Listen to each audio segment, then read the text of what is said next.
Phillip Williams is the NFC Offensive Player of the Week, had 4 TDs last Sunday against those Cowboys.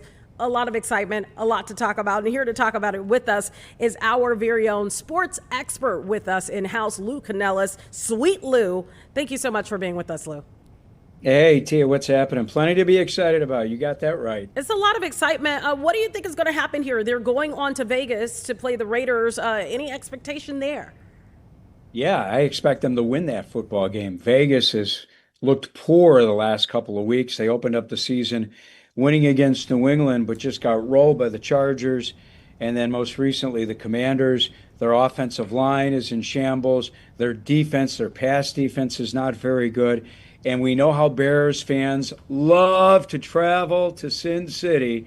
So I expect a 50-50 crowd this Sunday in Vegas at Allegiant Stadium, and the Bears better win this game. Listen, they should be 2-1 right now. They had no business losing that opener. All right, few expected the Bears to go to Detroit on the return of Ben Johnson back to the Motor City to win that football game. No one thought they'd get their doors blown off like they did. But I'm not sure there were many out there who felt they should win that game. That home game, opener, Monday Night Football, Soldier Field, up 17-6 fourth quarter against J.J. McCarthy, who's playing his first regular season game in the NFL. Bears blew that game. They should be 2-1, so they better win on Sunday and go into the bye week 2-2. Okay, so there's a lot of optimism and chatter around this, and I want to get your reaction to it. It has been talked about that the Bears could be tied for first place in the NFC North Division. Do you believe that is a real possibility if they win this game in Vegas? No, I don't. And you know what? I don't care what the record, what the standings show at that point. The Lions have shown the last 2 weeks, until proven otherwise, they are the cream of the crop. Not only the NFC North, I would argue the NFC still. All right? They embarrassed the Bears 2 weeks ago. And then they went to Baltimore on Monday, Tia, and put on a show. I mean, they physically beat up the Ravens in their own house on the offensive and defensive lines and won that football game. And Detroit, until proven otherwise, is the best team in the NFC North. And yeah, that includes Green Bay, that stubbed its toe badly in Cleveland, even with Micah Parsons, even with people thinking they might run the table and go undefeated and threaten that 1972 Miami Dolphins team.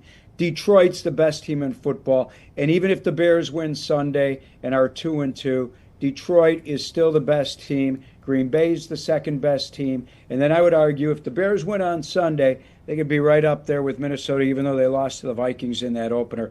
Man, there is still so much football to be played. Ben Johnson told us at the beginning of the season, let me get to the bye week. Let me see what kind of personnel I have. Let me make changes with my coaching staff and then get ready for games 5 through 17. So let's hope that they win Sunday, go into the bye week 2-2, and give the head coach an opportunity to do what he needs to do.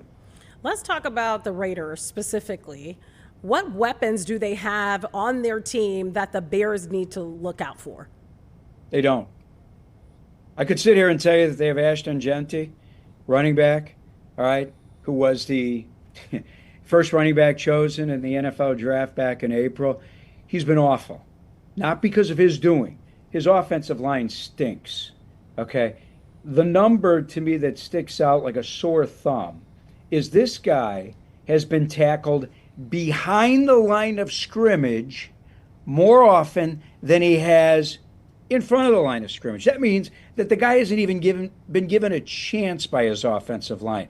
Geno Smith hands off, and the defensive line of the opposition is in their backfield before the kid can even make a move. That's how bad their offense is. Geno Smith, quarterback, was in Seattle, expected big things under 72-year-old head coach Pete Carroll in Vegas. The guy's running for his life. I mean, first of all, Geno Smith's in his 30s. He's been sacked 12 times and 101 dropbacks. The guy hasn't had a chance offensively. The best player in Vegas that the Bears have to be concerned about is on defense, Max Crosby. That is a guy that the Bears will need help trying to block. Not only the guys on the offensive line, not only Joe Thuney or Darnell Wright. There's going to be some chip blocking going on with the tight ends as well. You'll see a lot of 2 tight end sets from the Bears in that football game. So that's the one guy that the Bears have to be concerned about, Max Crosby. All right, final question before I let you go. What would be your prediction of the score? I do this with everybody. It's too early to make predictions. Come on, you got to give me something, sweet Lou. Come on.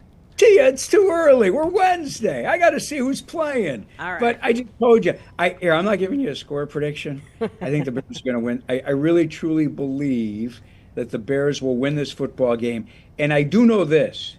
If they don't, then people will look back at that Dallas game and say, you know what? The Bears won, and the Bears put up 31 on Dallas because the Cowboys are a bad football team with a horrific defense. So if the Bears want to be respected in this league, they need to go out and do it again, take the bye week, and then go to Washington and do it again. All right, put some respect on the Bears' name. Lou Canellis, it's always fun. It's always a pleasure. Thanks for being with us.